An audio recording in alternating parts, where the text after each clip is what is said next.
Hey guys, it's Will. Thanks for hanging out with me again. Today we are taking a look at the Colorado XT, and I am doing a promise video on how to hook up the automatic seat steering for this pontoon in order to control your trolling motor with just shimmying your butt around.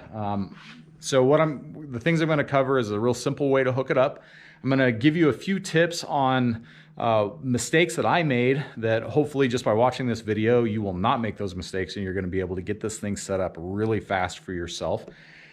And also I'm going to give you a tip on the actual trolling motor. If you haven't bought a trolling motor yet, I'm going to give you some advice on what not to buy because that's what I got. So let's take a look over here.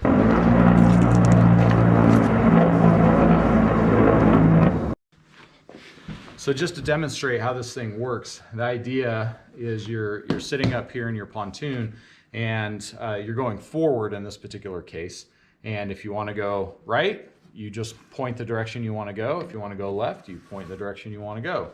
I mean, it's a pretty simple concept, right? But you might be watching this because you've tried it a few times and you have failed miserably in trying to figure out how this thing works, even though it looks totally idiot proof. But there's a few things I learned along the way that made setting this up a whole lot easier. So let's start with the seat and let's work our way back. So first, let's take a look at the holes that I drilled in the seat. I mean, I don't know, do I need to talk to you guys about how to drill a hole? The only deal with these holes is making it big enough for your straps to fit through. You're gonna see that I chose to use plastic, and I mean, obviously I chose to use plastic because it's a boat and I don't wanna get rusty metal everywhere. But that just means that I had to drill my hole a little bit bigger. And so I just put them here in each corner of the seat. Let's take a look at these bungee cords because this is also pretty important. So this is one of the mistakes that I made with the bungee cord was, well, the first thing I tried to do is I tried to use rope, and that didn't work at all because, now listen up, here's the big secret, is it needs to have tension at all times. Both sides need to be in tension all the time, or else it'll pull one way, but then it like slacks up and it won't do anything else. And if you've been doing that, now you know why, is because you need tension on both of these bungees at all times.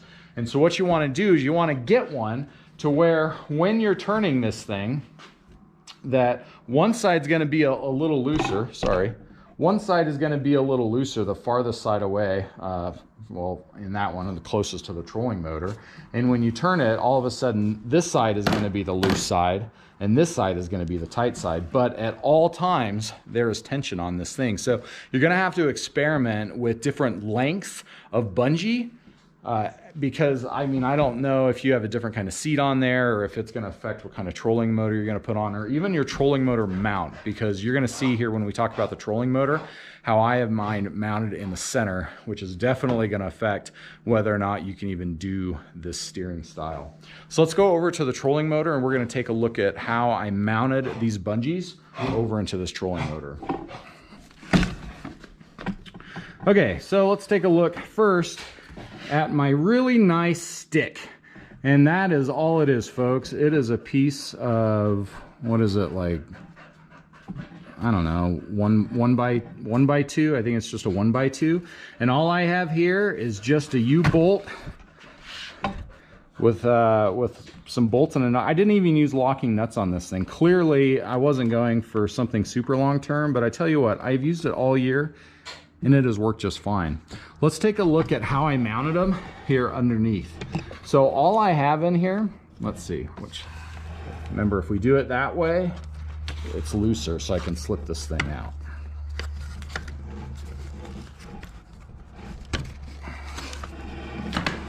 So all this is just an eye screw. That's it. That's not even a bolt that goes up into the wood.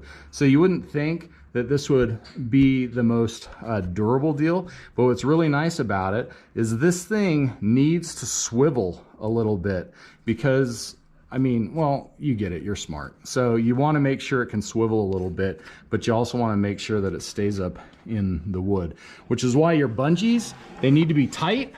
But guys, Your bungees need to be tight, but they can't be that tight or else it'll rip the fragile piece of wood.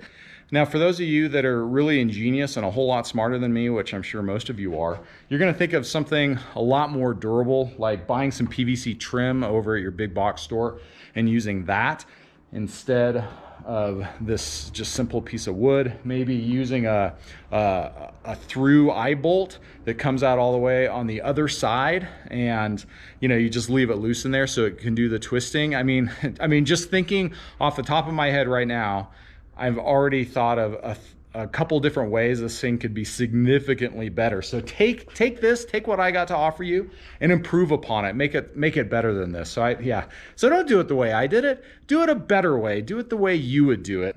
So maybe if you have some different ideas, you can put a comment below, and that way other people that are watching this video that are interested in the same thing, maybe they can see your new and improved version, or send a picture or something like that, or a link to your own video. Why don't you do that? Make your own video.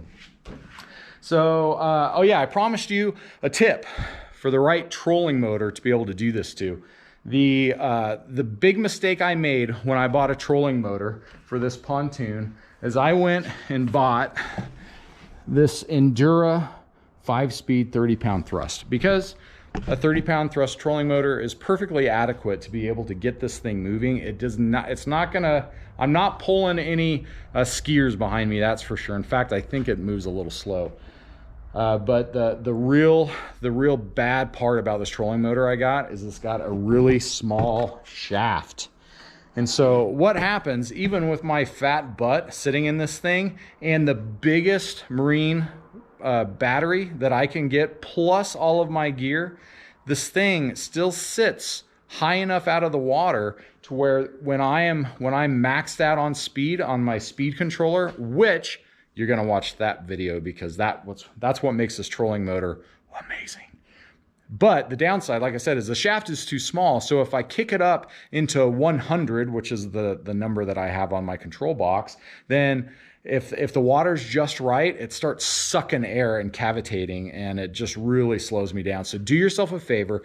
If you're gonna get a 30-pound thrust trolling motor, get one that's got the longer shaft on it so you're not sucking air when you're really trying to jam, when you're really trying to go fast in your pontoon boat. And man, get yourself like a 40 or a 45 thrust trolling motor. That might even work as well. So guys, I hope you liked this video. I hope you found it useful. Again, give me a thumbs up. Make sure you spread the word about how awesome I am in making these videos for you. And I hope it was instructional. Again, if you have any questions, be sure to leave it in the comments below. Make sure to subscribe, click the little bell so that you receive notifications when I make more videos about this Colorado XT and all the hacks and mods I've done on it, along with all the adventures of fishing, especially, that I do constantly. Guys, you're awesome. We'll see you next time.